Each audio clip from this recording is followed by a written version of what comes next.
So for our groundbreaking ceremony, kasama natin one of the architects, Architect DJ Mangyo. So behind this project, siya po yung mag-conceptualize ng condominium project natin dito sa Emerald Suite. So sir, what can you share about the structurals, the design, and even materials and construction when it comes on the technical side of things sa pagtatayo ng condo natin?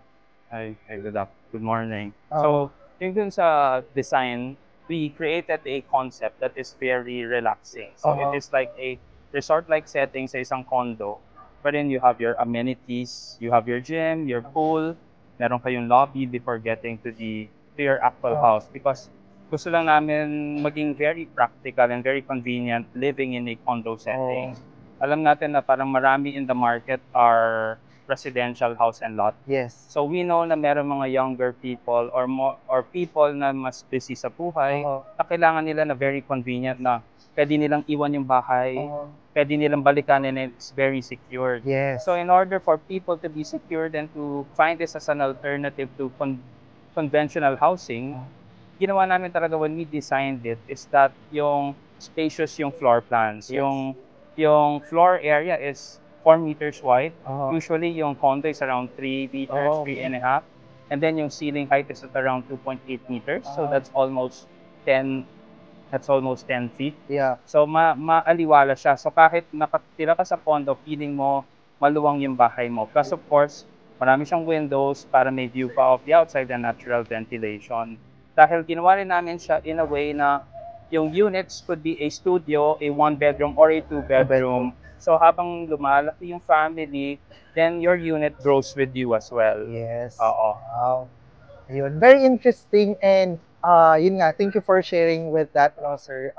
How about when it comes sa construction? Kasi I believe you have a very fast-paced na construction Yes. because of the, I believe, your technology that Yeah. you've used, no, sir? Also, since we started and conceptualized the project, the corporation always acknowledge na kailangan ng faster delivery. Oo. Because mas magkakaroon ng confidence yung buyers if yung units are turned over faster. Correct. So our structure is a steel structure. Okay. Usually sa atin kasi binubuhusan ng semento, Oo, pinapatuyo pa niya matagal. Yung sa amin, we have one project na parang halos every floor, every month lang eh. Okay. So this one, we are approximating around 6 months to build the whole structure hanggang sa roofing. So once that is built, everything will be finishing works already. Wow. So 6 months and then steel structure, and with the concerns naman ng buyers lately na may mga earthquakes, Yeah. this can stand the earthquake better because dahil bakal nagsisway siya with the earthquake, hindi siya Oh. magka-crack. Oh, so when it comes sa stability Yes. and the quality of the materials, pasok si Emerald yes. Suites. And of course, I believe you've already submitted all the plans, the building permits, and I believe approved na sa We government. have a license to sell already and also a building permit. Yes. Oo.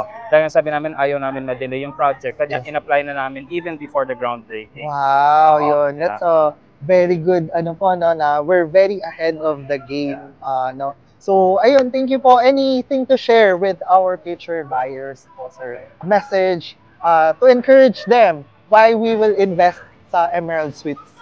Please come and look at our pages, our social media pages, and also talk to our brokers and explore living in a condo setting here in Angeles, because we are a good alternative to having a secured, convenient way of living here in the center of Angeles.